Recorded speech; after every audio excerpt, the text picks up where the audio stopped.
आपको बता दें कि आज से मिशन कश्मीर पर हैं कांग्रेस के साबिक लीडर गुलाम नबी आजाद।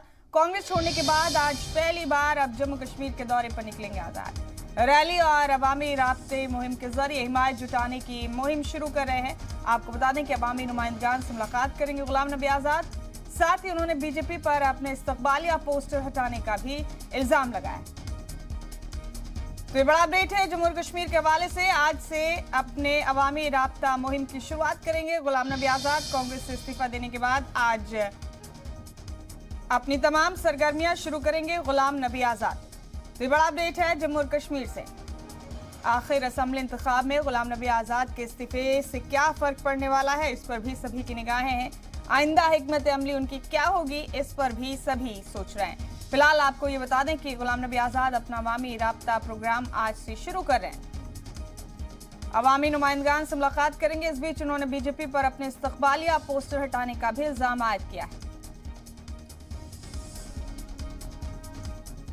रैली और राब्तों के जरिए हिमायत जुटाने की कोशिश करेंगे गुलाम नबी आजाद। उनके इस्तीफे के साथ ही तमाम तरह की सियासी सरगर्मियों की अटकलें तेज हो गई जम्मू और कश्मीर में। आज से पूरी तरह से एक्टिव हो जाएंगे गुलाम नबी आजाद। अवामी राब्तों के जरिए अवामी नुमाइंदगान से मुलाकात के जरिए लोगों की हिमायत जुटाने की कोशिश करेंगे। साथ ही उन्होंने अपने इस्तकबालिया पोस्टर हटाने का इल्जाम भी आयद किया है बीजेपी पर। तो बड़ा अपडेट है इस वक्त का जो आपको जम्मू और कश्मीर के हवाले से दे रहे हैं। बता दें आपको कि कांग्रेस से इस्तीफा देने के बाद सबकी निगाहें थी आखिर गुलाम नबी आजाद का अगला कदम क्या होगा।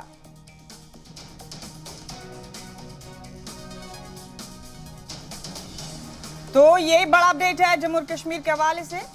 गुलाम नबी आजाद का आखिर अगला कदम क्या होगा, इस पर सबकी निगाहें। इस बीच उन्होंने अवामी राब्ता मुहिम की शुरुआत की है। आज से बेहद सरगर्मी से वो लोगों से मुलाकात करेंगे, अपने हक में हिमायत जुटाने की कोशिश करेंगे। साथ ही उनके इस्तकबाल के लिए जगह जगह जो इस्तकबालिया पोस्टर लगाए गए थे, गुलाम नबी आजाद ने यह भी इल्जाम लगाया है कि बीजेपी ने वो पोस्टर हटाए। क्या नई पार्टी बनाएंगे गुलाम नबी आजाद या फिर अपनी हिमायत देंगे किसी को, ये बड़ा सवाल है। और जम्मू कश्मीर असेंबली इंतखाब में काफी असर पड़ने वाला है गुलाम नबी आजाद के किसी भी कदम से।